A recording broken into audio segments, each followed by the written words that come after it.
Olá pessoal! Bom, nesse vídeo nós vamos trabalhar um novo critério para a determinação de máximos e mínimos em funções, tá? E esse critério se chama critério da segunda derivada. Como o nome sugere, nós vamos utilizar a segunda derivada da função para a determinação dos máximos e mínimos. Esse critério ele é bem mais restrito, né?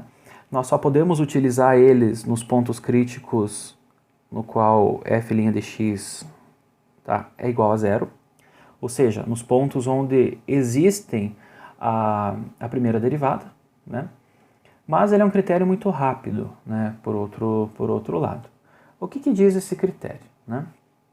Então nós vamos ter que fazer aquelas suposições iniciais, né? Que a função f seja f derivável no intervalo AB, então em AB, e, né, o C seja um ponto crítico. E ser um ponto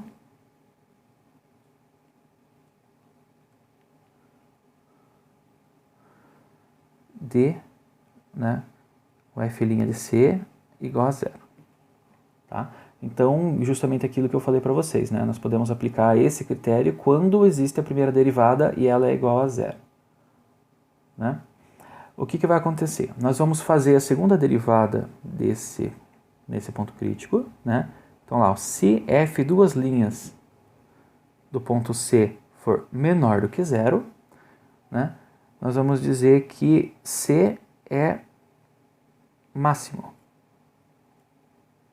relativo. E segunda, né?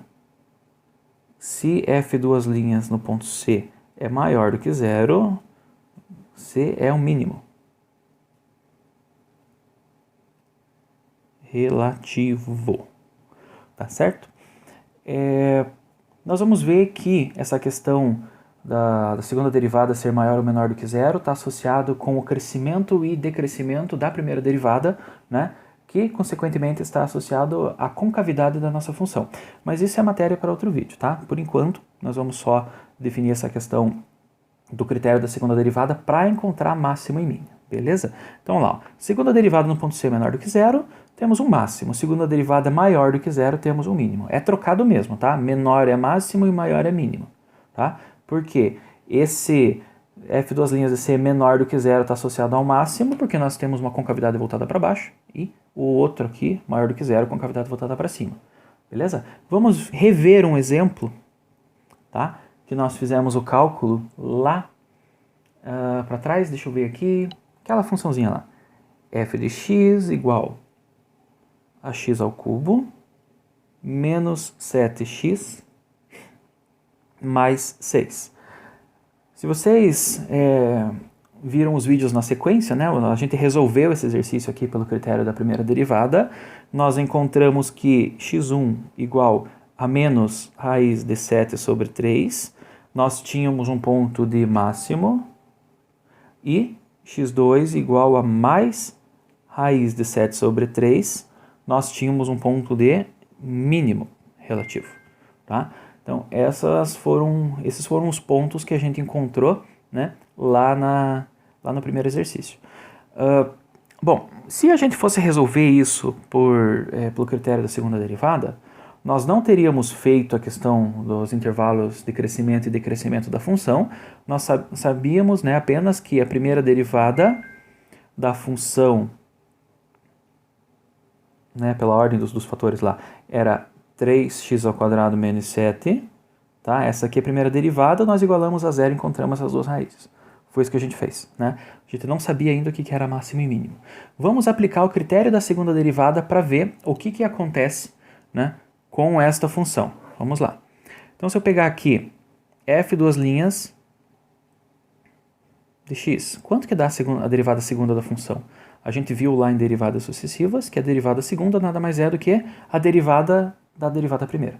Então aqui vamos derivar de novo, né? 3x² na derivada fica 6x, menos 7 derivando dá zero, né? Então é simplesmente isso aqui, tá? Pela nossa definiçãozinha aqui, né? Eu tenho os pontos críticos, já encontrei, né? Aqui quando eu fiz a primeira derivada igual a zero, eu encontrei x1 igual a menos raiz de 7 sobre 3 e x2 igual a mais raiz de 7 sobre 3. Eu preciso calcular o valor da segunda derivada nesses dois pontos e encontrar se é maior ou menor do que zero. Aí eu vou ter máximos e mínimos, tá bom? Então vamos lá. F duas linhas no ponto menos raiz de 7 sobre 3. O que vai acontecer? Nós vamos ter 6 vezes menos raiz de 7 sobre 3. Tá? Raiz de 7 sobre 3 é aproximadamente 1,5, tá? Então é menos 1,5 vezes 6. Isso aqui vai dar aproximadamente 9. Opa, menos 9, né? Por quê? Porque é menos raiz de 7 sobre 3. Aproximadamente menos 9, isso aqui é obviamente menor do que zero, né? Então, F duas linhas no ponto menos raiz de 7 sobre 3 é o quê? Menor do que zero. Logo, né, pelo nosso critério aqui, nós vamos ter o quê? Menor do que zero, um ponto de... Portanto, isso aqui é um máximo, tá? Vamos aplicar no outro ponto crítico, né? Que é a raiz de 7 sobre 3. Vai dar 6 vezes raiz de 7 sobre 3. Isso aqui vai dar aproximadamente 9. Obviamente é maior do que zero, né? Então, F duas linhas no ponto raiz de 7 sobre 3 é maior do que zero e, portanto, isso daqui é um ponto de mínimo, tá? Então, nós encontramos, né, que no ponto menos raiz de 7 sobre 3 há um máximo e no ponto mais raiz de 7 sobre 3 nós temos um mínimo, confirmando o resultado que a gente obteve a partir do critério da primeira derivada, tá? Então, pessoal, esse critério é um critério alternativo, né, para a determinação de máximos e mínimos, tá certo? Beleza, pessoal? Joia. Consigo determinar intervalo de crescimento e decrescimento a partir desse método? Consigo, né? Por quê? Vamos fazer a reta aqui. A reta real.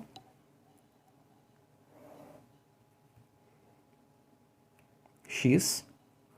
Vou ter o ponto menos raiz de 7 sobre 3 e o ponto mais raiz de 7 sobre 3. Né? Nesse caso que eu tenho uma função contínua, é muito fácil a gente entender o que está acontecendo. Eu sei que aqui é um ponto de máximo, né? E para chegar num ponto de máximo, obviamente, né, eu tenho que subir e depois descer. Pela minha análise aqui, eu sei que esse cara é um ponto de mínimo, obviamente eu tenho que descer e depois subir, né, para encontrar um ponto de mínimo. Tá bom? Outro ponto, né, que vai a favor da nossa análise é que antes, né, sem haver um ponto crítico, eu não tenho troca de concavidade, não tenho troca de crescimento e decrescimento da nossa função, tá? Então, né, eu sei que antes de menos da raiz negativa é crescente, depois ela vai ser apenas decrescente, e depois da minha raiz positiva ela vai ser crescente novamente, tá? Então fica aí, pessoal, duas formas de análise das nossas funções. A gente pode analisar a partir do critério da primeira derivada, ou a partir do critério da segunda derivada. Qual é a restrição desse método? Onde nós temos a função que não tem a primeira derivada naqueles pontos. Tá? Então a gente não consegue fazer a segunda derivada para calcular. Né? Então ali, nesses casos aqui, em funções que tem pontos que a primeira derivada não existe, nós precisamos fazer pelo critério da primeira derivada. Se forem funções contínuas, né, que existem primeira derivada ali em todo o domínio, né, dessas funções, a gente consegue trabalhar com o critério da segunda derivada tranquilamente. Beleza, pessoal? Espero que tenham gostado da resolução do exercício por esse método aqui e até os nossos próximos vídeos.